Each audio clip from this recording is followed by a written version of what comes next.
हमारे देश में 2 वैक्सीनों को मंजूरी मिल चुकी है, जिसमें कोविशील्ड और कोवैक्सीन है।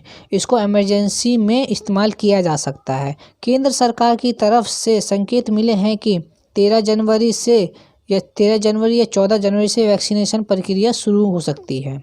कई सारे ऐसे सवाल हैं जो लोगों के मन में उठ रहे हैं वैक्सीन को लेकर। हमारी पूरी कोशिश होगी कि वैक्सीन से संबंधित पूरी जानकारी दे सकें। हम इनको कुछ पॉइंटों में समझेंगे। पहला पॉइंट ये होगा कि पहले इंजेक्शन किसको दिया जाएगा। हमारे देश में सबसे पहले वैक्सीन हेल्थ और फ्रंटलाइन वर्कर्स को दिए जाएंगे, जिन्होंने इस महामारी में नायक की तरह काम किया है। उसके बाद 50 वर्ष से आयु वाले वर्कर्स को लगाए जाएंगे। कुल मिलाकर कहा जाए तो बुजुर्ग, कमज़ोर और फ्रंटलाइन वर्कर्स को सबसे पहले वैक्सीन दी जाएगी, जिससे कि इस महामारी की चेन को तोड़ा जा सके। पॉइंट नंबर दूसरा, क्या हर इंसान को वैक्सीन लेना ज़रूरी होगा? कोविड-19 की वैक्सीन वैसे तो पूरी तरह सुरक्षित है। आपकी मर्जी है आपको वैक्सीन लेनी है या नहीं लेनी है। सलाह दी जाती है कि खुद को और साथ ही दूसरों को बचाने के लिए कोविड-19 की वैक्सीन को लगाएं और इसका शेड्यूल पूरा करें, जो शेड्यूल है। ऐसा करने से आप इस महामारी को फैलने से रोक सकते हैं। पॉइंट नंबर तीसरा, क्या वैक्सीन के बाद मास्क लगाना होगा? विशेषज्ञों का मानना है कि वैक्सीनेशन के बाद लोगों के शरीर में रोग प्रतिरोधक क्षमता विकसित होगी, जिससे कि वे इस वायरस का सामना कर सकेंगे। वैक्सीन के बाद भी आपको सावधानी बरतनी चाहिए और मास्क भी लगाना होगा। पॉइंट नंबर चौथा, आपका नंबर कब आएगा, ये कैसे पता चलेगा? भारत सरकार ने कोविन एप्लीकेशन बनाई है, जो वैक्सीनेशन शुरू होने पर मौजूद होगी। जिस व्यक्ति को वैक्सीन डोज दी जाएगी, उसके मोबाइल पर फ़ोन या एसएमएस के द्वारा सुनिश्चित कर दिया जाएगा कि वैक्सीन की डोज किस तारीख, कौन से वक्त और कौन सी जगह पर लगाई जाएगी। पॉइंट नंबर 5, वैक्सीन की कितनी डोज लेनी है और कितने अंतराल पर?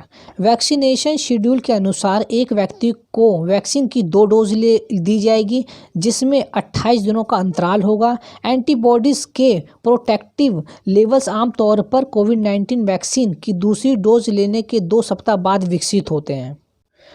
पॉइंट नंबर 6, क्या भारत की वैक्सीन विदेशी वैक्सीनों जितना प्रभावी होगी? हाँ, भारत में पेश की गई कोविड-19 की वैक्सीन उतनी ही प्रभावी है जितनी कि दूसरे देशों की वैक्सीन। वैक्सीन के सुरक्षित और प्रभाव होने को सुनिश्चित करने के लिए विभिन्न चरणों से ट्रायल किया जा चुका है। पॉइंट नंबर 7वां, वैक्सीन के लिए किसी रजिस्ट्रेशन की ज़रूरत है? जिन लोगों को शुरुआती चरणों में वैक्सीन मिल रही है, उनकी सूची जारी कर दी जाएगी। इसके आधार पर सभी को अपना रजिस्ट्रेशन करवाना होगा। इसके लिए आपके पास पहले ही फ़ोन या एसएमएस के द्वारा सूचित कर दिया जाएगा। पॉइंट नंबर 8वां, रजिस्ट्रेशन के लिए किन कागज़ों की ज़रूरत होगी? कागज़ों में देखा जाए तो driving licence, voter ID card, PAN card, Aadhaar card, passport, bank खाते की पासबुक, मनरेगा कार्ड, स्वास्थ्य मंत्रालय का हेल्थ आईडी कार्ड में से किसी भी डॉक्यूमेंट की सहायता से रजिस्ट्रेशन करवाया जा सकता है। पॉइंट नंबर 9वां, क्या वैक्सीन लगवाने के लिए पैसे देने होंगे? भारत में वैक्सीन मुफ्त मिलेगी या फिर नहीं, अभी इसकी तस्वीर साफ नहीं हुई है। ये साफ नहीं हुई है कि पैसे देने पड़ेंगे या नहीं देने पड़ेंगे, क्लियर बात अभी हुई नहीं है इसके बाद। बीते कुछ दिनों पहले स्वास्थ्य मंत्री डॉक्टर हर्षवर्धन का बयान आया था, जिसमें उन्होंने मुफ्त वैक्सीन स्वास्थ्य कर्मियों को दी जाने की बात कही थी। इसके अलावा अलग अलग राज्य सरकारें अपने हिसाब से अलग अलग नियम भी तय कर रही हैं। पॉइंट नंबर 10वां, कोविड-19 की वैक्सीन के संभावित साइड इफ़ेक्ट क्या हो सकता है? कोविड-19 की वैक्सीन लगाने के बाद कुछ लोगों में हल्का बुखार, इंजेक्शन लगने वाली जगह दर्द और एलर्जी जैसी कुछ साधारण लक्षण दिख सकते हैं, जो कि आमतौर पर हर वैक्सीन के साथ रहता है। राज्यों कोविड-19 वैक्सीन से संबंधित किसी भी साइड इफ़ेक्ट से निपटने के लिए इंतजामात करने को कहा जा चुका है। दोस्तों, आज के लिए बस इतना ही। अगर आप हमारे चैनल पर नए हैं तो सब्सक्राइब करना ना भूलिएगा।